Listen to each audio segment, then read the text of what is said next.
Alrighty, everyone. Welcome to this week's extended interview. We have a very special guest. He's kooky, he's kicking fashion in the face, and always causing confusion. It's Stony Mac, everyone. Yay! Hello. I don't know what to say. Hi! You're like, what do I say? All these things. Welcome. Yes. Oh my god. I'm so excited.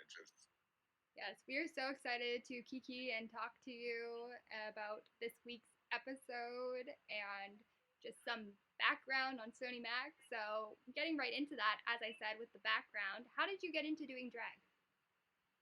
Oh my gosh. My drag all started in November of 2018. I was beginning to explore my gender identity. And then being a university student, I discovered that drag existed. And I decided to give it a try, but I wouldn't have done it myself. One of my best friends physically picked me up and threw me at drag queen and was like, oh, get them involved. And so yeah, I got physically thrown into the scene. Work. Yes. I love that. There's nothing like throwing your good Judy off a cliff, but a good cliff with a parachute. It was a great steep cliff. Yes. So, we have started drag, and we're exploring. So, that leads me to, why did you audition for Call Me Mother? So when I watched season 1 of Call Me Mother, I immediately fell in love with the whole idea of the show and how it was not as cutthroat as other competitions. Mm-hmm. It was more so about mentorship, becoming a better performer and improving yourself to reach higher heights. And also it accepted performers like me, where most other drag competitions don't. So I took my chance and it paid off. So yes.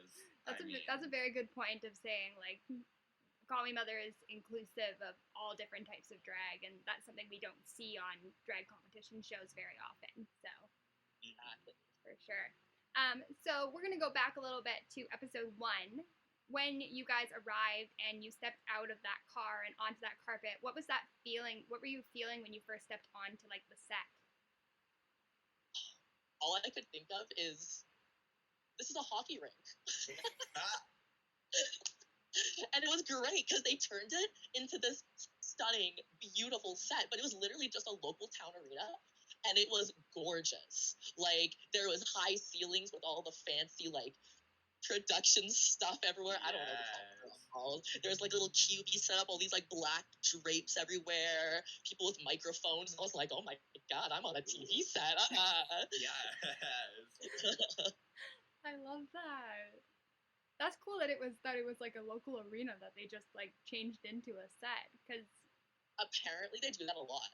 A lot of shows do that. Yeah, that's really cool. Oh my god, I'm just living for that. So we okay, that no one has said that before. DJ needs a moment. He's give me a second. No one has said that before. That's Am I allowed to say that? Oh my god. Honestly, is that a trade secret? Honestly, Stony, we're here to spill the tea. So that is not the worst tea that has been spilled on this podcast. So we'll take it. Alrighty. So we get into our first couple episodes, and we land on episode 2, and it is a house collaboration challenge. Did you have any were you worried about collaborating with your fellow housemates? Was there any misgivings before the challenge? No, not at all. The people in the House of Glass that I got to be with were such wonderful humans. We all worked together really well, and we had a lot of fun doing it too. We weren't super, super serious, but we weren't goofing off, obviously. But there was a lot of goofing off. But yeah, no, we all really loved each other. So yes, I feel lucky. Yeah. Mm-hmm. I mean, it's great that you guys all got along, because not everybody gets along with everybody in situations. So the fact that you guys all got along and you felt like you could collaborate and work together is a great thing. Yeah, definitely. Yeah, for sure. So continuing on from that, how did you feel when you heard that there was going to be a double elimination? Because obviously we had just had the triple elimination the week before, and now we're at a double elimination. Please? I gotta be honest, my very first thought was, if you're gonna eliminate 5 people in 2 episodes, what was the point of bringing 15 of us? That was my first thought. Period T. Period like, T. I couldn't understand.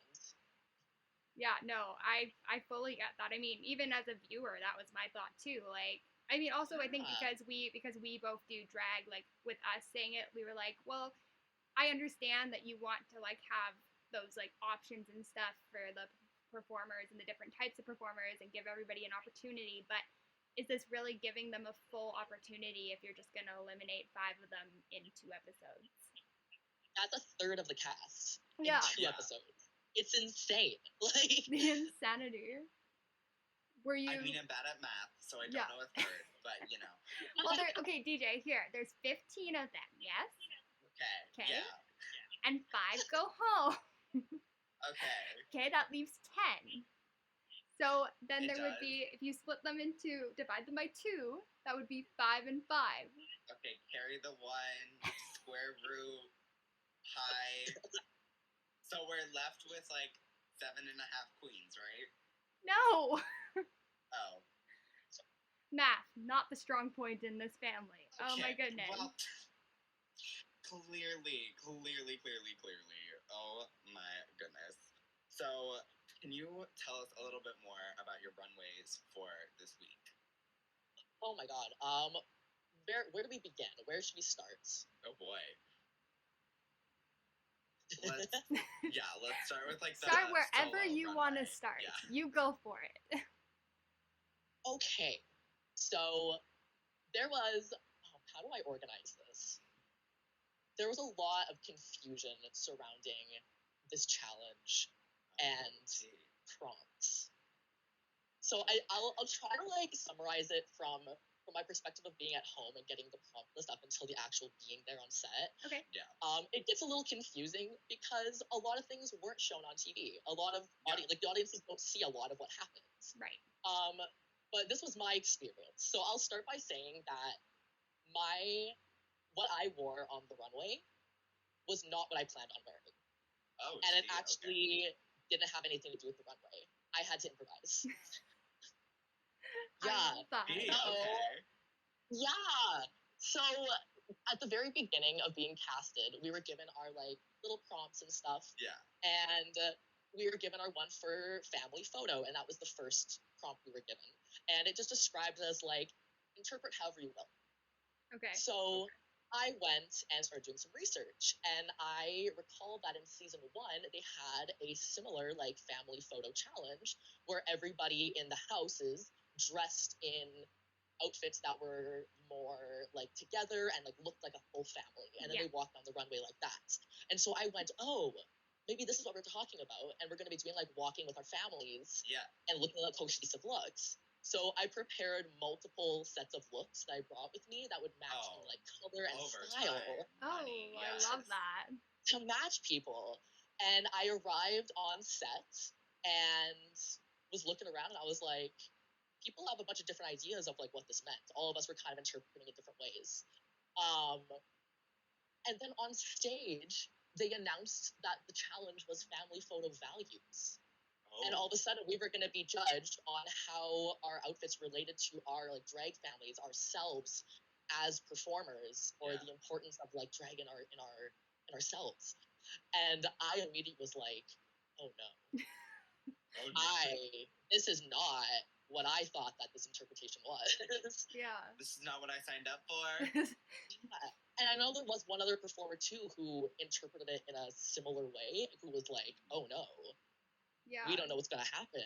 And so immediately we started talking as a house, and we were like, how do we make this work? So we decided that we were going to turn our house into a family walk, and we were going to be a full family. So like Jessie became the mother, and then Seance became the picture frame of our family photo with our faces on it, and Phoenix became the child, and I became the angsty teen, based on what we all had to offer. That angsty teen really appealed to the angsty teen in me. It's just like, it's not a phase, Mom. like Literally. pissed And off like, at the family function, at the Thanksgiving dinner. It was giving me everything, and I just like really want to say that. and like fully, I relate to that too. Like it relates to my own past as, you know, an angsty teen who was like wearing eyeliner, being like, I don't care, mom. Like, you know. And so it was really, it was given that, and I like had a lot of fun doing that challenge, but it definitely like wasn't what they were looking for. Yeah. Unfortunately. Yeah, I think we said on the podcast that we thought you would fit into a family photo. Like we both related to that and being like the angsty teen and stuff like that, and how so we saw it fitting in a family photo. So, I mean, if they didn't see it, I guess that. whatever. I feel like our little family was really cute. It was very cute. Yeah. Very much so. Some judges had other opinions on the other hand, but you know. Such is life. Yeah, such is life. So, going back to the kind of more personal identity-based stuff, we have seen many a facet of Stony Mac, and can you like give us a little bit on like your identity as a performer and how you were like really gonna bring that to Call Me Mother? Like before being on the show, or like while on, or I mean, you could start before and then move into kind of what you wanted to bring or whatever. Oh my gosh. I know, where do I start? Right? I'm trying to think. This is so much. Is this kind of like who Stony Mac is and like why he is who he is? Yeah. Because you really do bring something that like I think has really never been seen before in mainstream like drag television. Absolutely. And I am like living for it. Yeah, you'll hear that we were very angry about your elimination. I may or may not have screamed at my TV, but you know. I appreciate you. You're a good one. Oh my goodness. So yeah, I guess like the origins of Stony Mac completely were based in me discovering that I was trans. And I used the idea of Stony Mac to just like explore my gender and explore like different presentations of myself. And then as time went on, I started transitioning and became like myself. And then Stony Mac started becoming his own entity of being a really sexy twinkie boy toy. Yes. And that's kind of who he is. And like whenever I was gonna refer to us as two people. I was like, whenever we hang out, like Stony and I, it's a great time. Yeah. In my multiple personalities, like, oh my god. I'm the exact same way with Aria. Like she is me, but also she's someone I hang out with. Like I'm not always Aria. Like that's just who it is. But like other people, I see how they kind of like merge them together. I don't see Aria as that. I see her as I'm hanging out with her. Like that's her personality and my personality. They're different people. Yeah, exactly.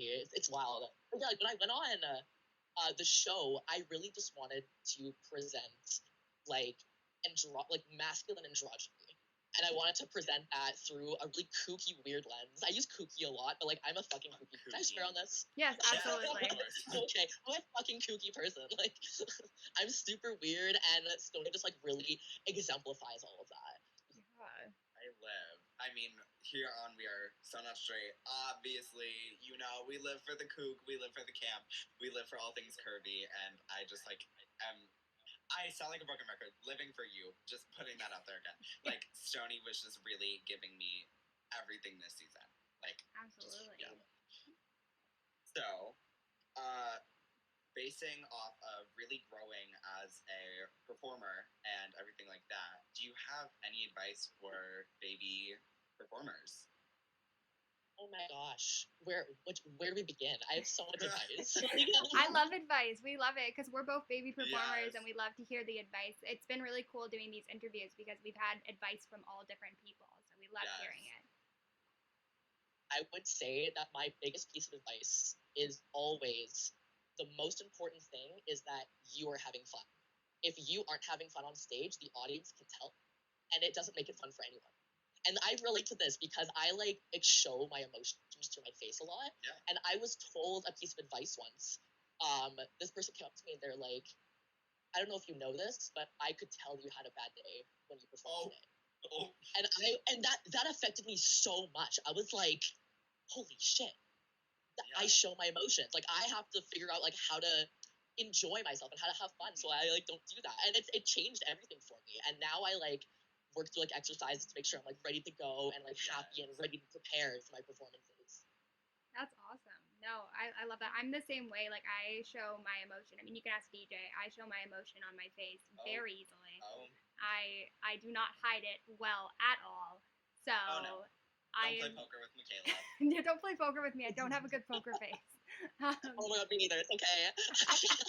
I love that.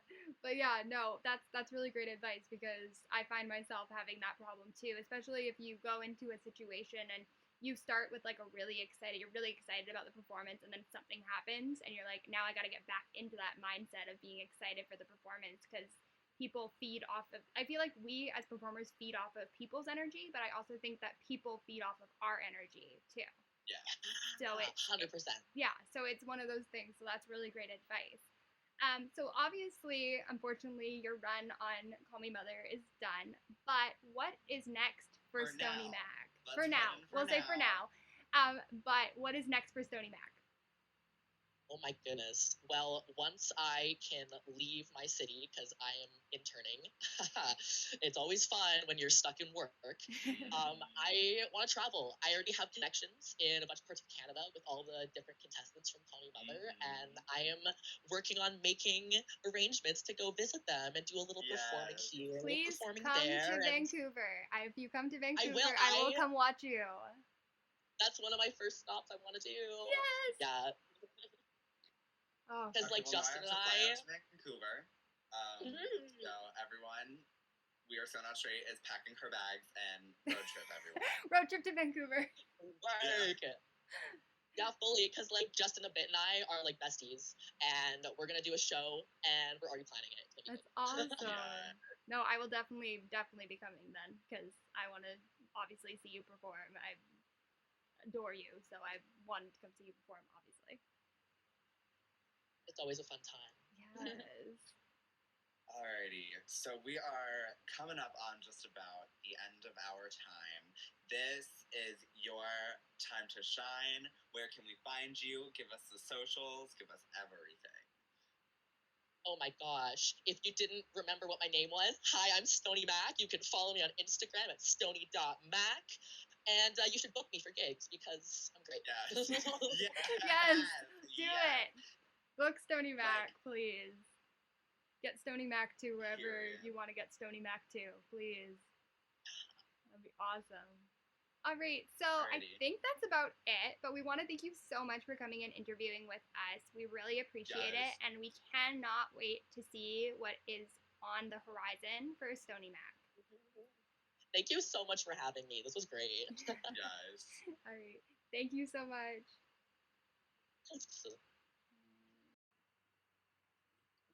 All right, guys, I just wanted to address the little elephant in the room here. You will notice that DJ is not with me today, but I am so lucky to be able to have my other drag sister here helping me out. So this is Nathaniel, and Nathaniel's going to be helping us conduct this interview. I'm very excited. I'm so excited. So excited. Oh my goodness. All right. So, oh my gosh, can I find what I wrote? No, I am a mess today. There we go. Found it. We got it. We got it. We're good. We got it. Okay. She's kicking, she's flicking, and she's throwing lots of shade. She's also a contestant from season 2 of Call Me Mother. Everybody, please welcome Miss Shay Dee. Miss Shay Dee, thank you so much for being here with us today. Well, thank you for having me. I'm very excited to be here, spill some tea, and throw some shade. We love that. Excited. Thank you for having me. So we're just going to start just back at the beginning. So how did you get into doing drag? Oh my God, so funny. My group of friends are called, used to be called Shady Bitches.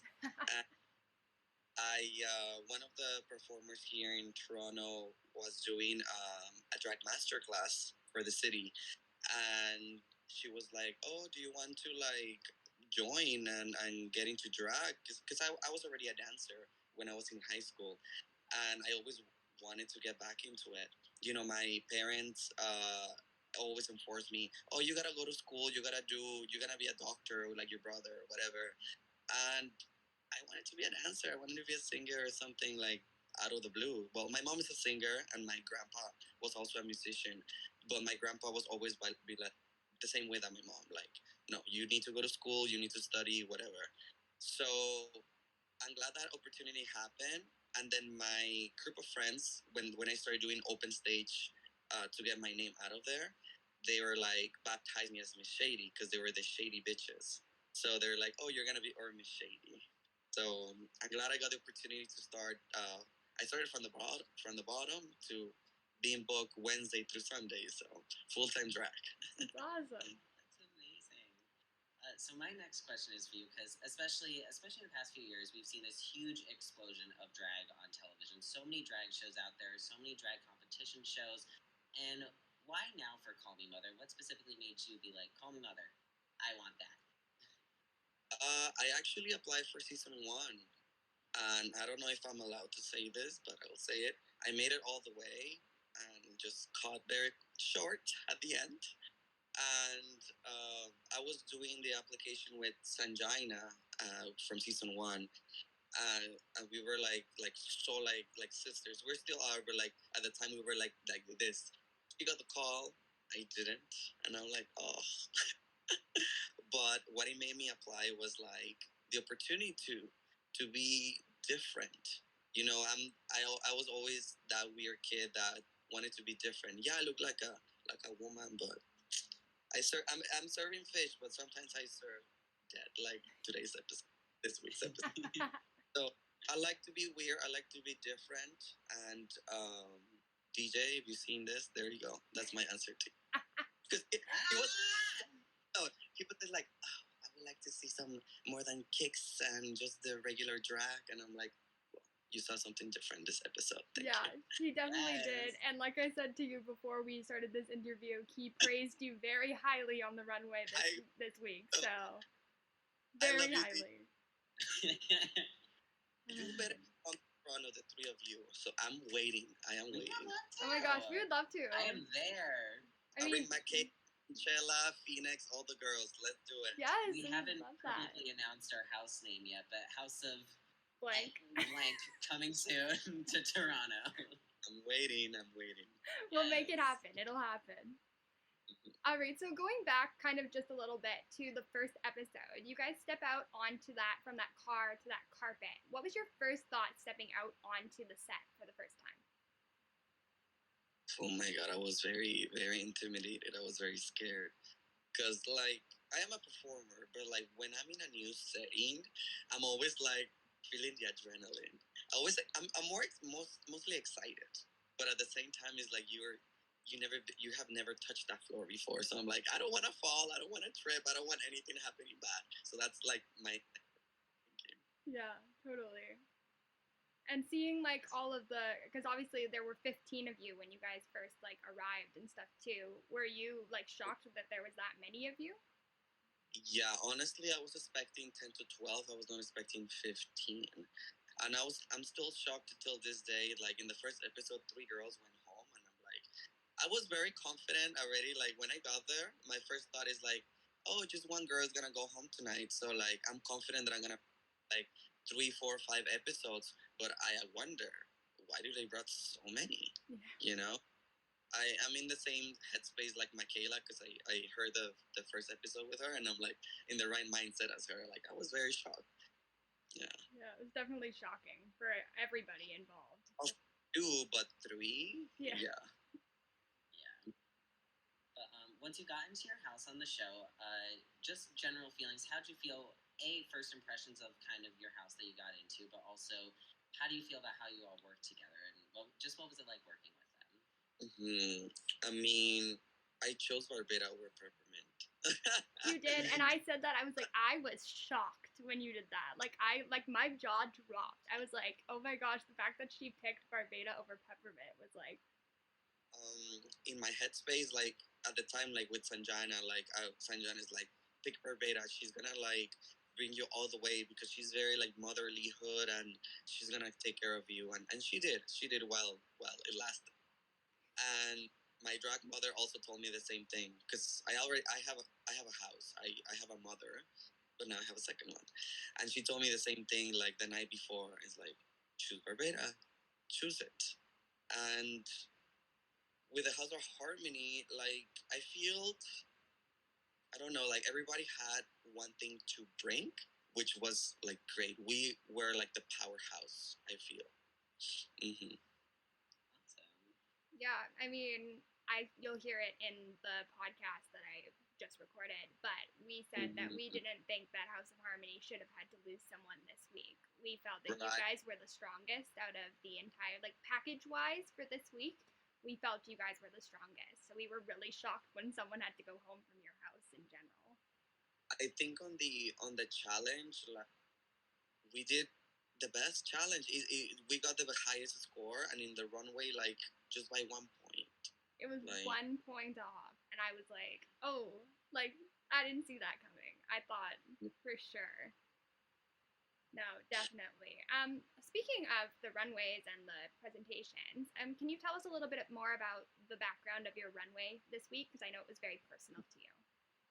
yeah, so the Day of the Dead is my birthday, so I wanted to kind of like incorporate my culture, because the Day of the Dead symbolizes like kind of like resurrection, coming back from the dead, and being my birthday is like I'm coming back to life. So that's why you see that I'm wearing kind of like a brown. I'm still alive, but I'm dead.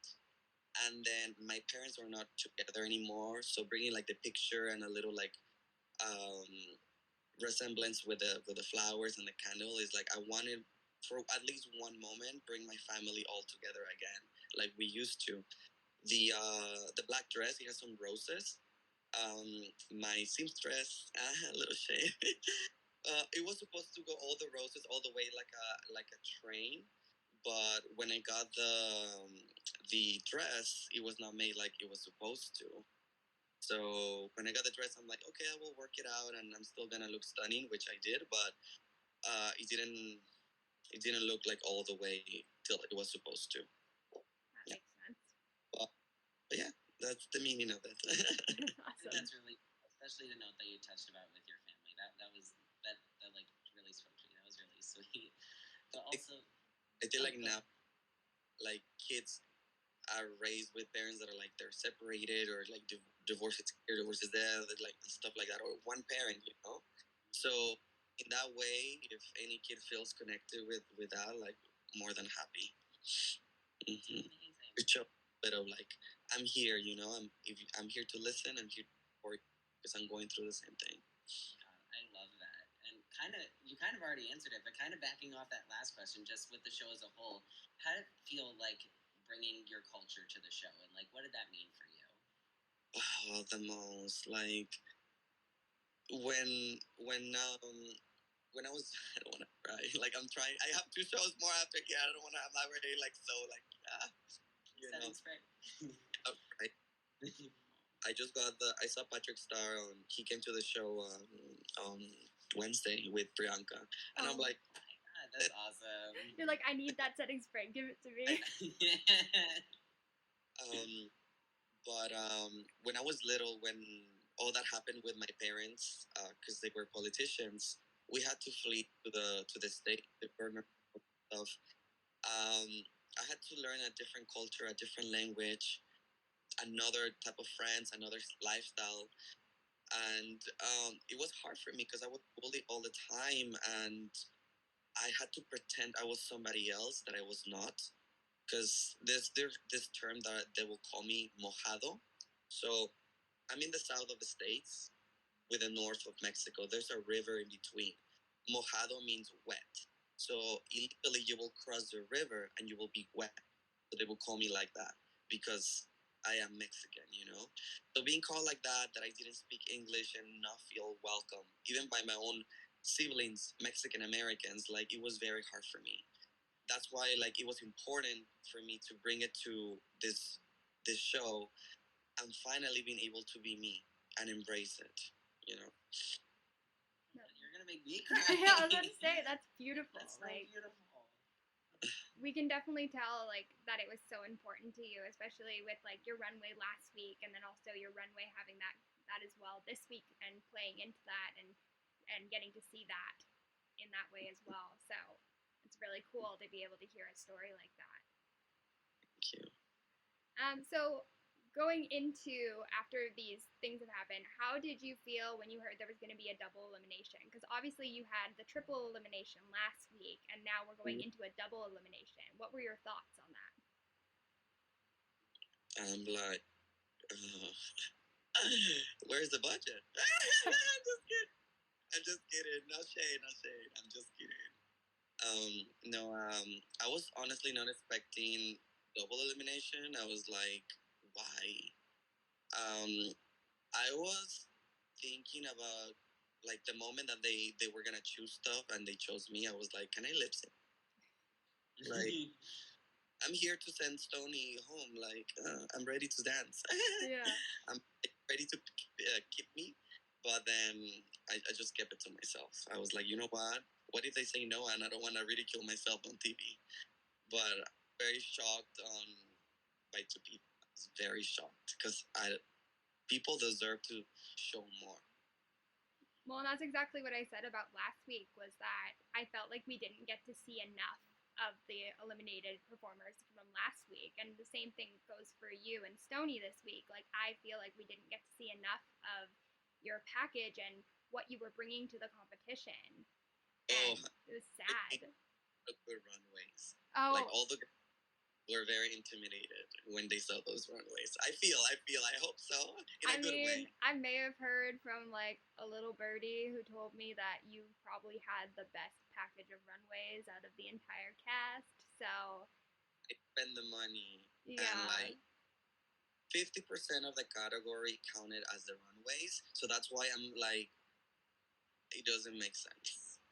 Yeah, for sure.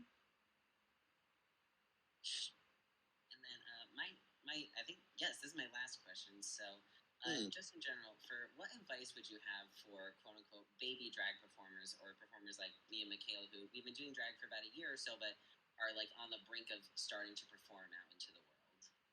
Yeah, so I mean, looking to reach out to people, I think what helped me the most, it was going to support the other queens, support everybody, but make sure as well to make contact with the senior queens that have the power. It's sad to say, but those are the ones that are gonna take you in and nurture you and give you the experience. Do open stages, reach out to the bars and connect with people. I think the most important one is support, because, like, for example, you guys are supporting me, and I'm like, here, let's do a show together and stuff like that. I always been the person to give opportunities to new talent, and I have gotten in trouble because of that. Can you believe that from other queens? But it is for me. I'm a people's person. Like, I want to support no matter how you look, who you are, your experience. I'm here to help you and guide you. So I'm gonna be your auntie, anyways. I'm an auntie already. There you go. I love that so much. Like, that makes me so happy. I have 5 kids, but I will take you as my niece. We would love that. We will accept for sure. 100%. You can be our auntie. We would love that. Yes. Oh my goodness. So obviously your run on the show is done, but what's next for Miss Shay Dee? Ooh, I have so many stuff coming up that I cannot say. Really good. Maybe. Yeah, I don't know. We'll see. Let's see. I signed with Sony Music Entertainment, so I'm releasing an album, and of course, more music videos are gonna come out. Maybe go on tour. Let's see. I'm debating, and I don't know if I can say this. I don't think so, because no, I don't think I can't. It's all good. But, I don't know how I can say this. Just wait next year and you'll see. Yeah. Awesome. But something really what is coming out. Oh, Yay, I'm so yay. excited. I'm so excited for the music. Like, I wanted to ask you guys, how is there more questions or that's it? well, I just have just like a wrap up, but you can go ahead and say whatever. Go for it. If I didn't go home, who should have gone home? What do you think? Okay, so here's the thing. I have not fully finished episode 2 yet. I Because I've been I working. said who I thought should have gone home in the podcast, Oh, you did. and then I cut it out because I'm scared that they're gonna come for me. I don't think so. It's a safe place. Oh, big. I'll tell you off the record because I'm not gonna say the name. I'm too scared. I'm too scared. But I will tell you off the record of who I thought should have gone home. It wasn't you. I will say that. Thank you. I've been getting a lot of messages from people that I shouldn't have gone home, but I take it with the opportunity to have this platform, the experience. I'm very thankful for that. I met 15 beautiful individuals that are part of my life, and I'm very thankful for. So it's an experience. It happens. Life is not fair sometimes, but I could be the person who's like, oh my god, I got robbed. This is not fair. But I'm taking it the other way. This is just gonna make me stronger, a better queen, and we'll see next year. Exactly. And I mean, now you've got a lot of, especially like us, we're big fans of you. And then you've got all these other people who are now big fans of you as well. So that helps you too, for sure. I'll be posting every week, so definitely. Yes, I'm excited. I was saying to DJ the other day, I'm excited to see what the eliminated queens post for their runways because, of course, we don't know like what you guys were thinking in the certain runways and stuff like that too, right? Because we don't get to see that on the show. So it's interesting to see how different things are interpreted from different people that we don't get the background of. I'm very excited. I'm thinking Chell want to. I got very close with her in the show, and she's fucking love her so much. I'm like, I watched her first little reel on the she's like with a sport or something with the crown again or whatever. Yeah. And I started playing that every single time, and I cried because she deserved to be there. Oh, absolutely. Even talking to her, just having a full conversation with her was eye opening. Like the way that it was such a good interview. It was such a good conversation, and seeing kind of what we were missing and losing that was interesting, in itself as well. And I'm really interested to see what else there is from her for sure. Mm-hmm. Yes. I'm very. And speaking of all your fun, exciting projects coming up, just for everybody listening, in case they aren't following you already, where can we find you on all the socials? Yes. You can find me on Instagram as MSSHAYDEE, Miss Shay Dee for short. Or you can find me on Facebook as Shay Dee, just Shay Dee. I don't use Twitter that much. I'm a little boring, but I'm getting there. I'll see. Yeah, just Instagram and Facebook, maybe Snapchat if you want to send me a little noodle. Just kidding. I'm joking. I mean, it pays to advertise, so. You go for it. I'm down. Go for hey, it. Go for it. I had someone else. I think who was it? Was it Champagne? I think it was when I interviewed her. She was like, "Hey, any sugar daddies? If you want to hit me up." And I was like, I live. Go for it. Make your money. I'm down. Oh my goodness. It's a real housewife of Toronto. Totally. Reed, I think that's all the time that we have today, but we just want to thank you so much for coming and interviewing with us. We really appreciate it, and we can't wait to see what is next for Miss Shay Dee. You will. Thank you so much for your time, both of you, and hope to see you very soon in person. I love you, and we'll stay in touch. Okay? Yes, love you. Thank you so much. Go kill it at the shows today. You got this. Thank you. All right.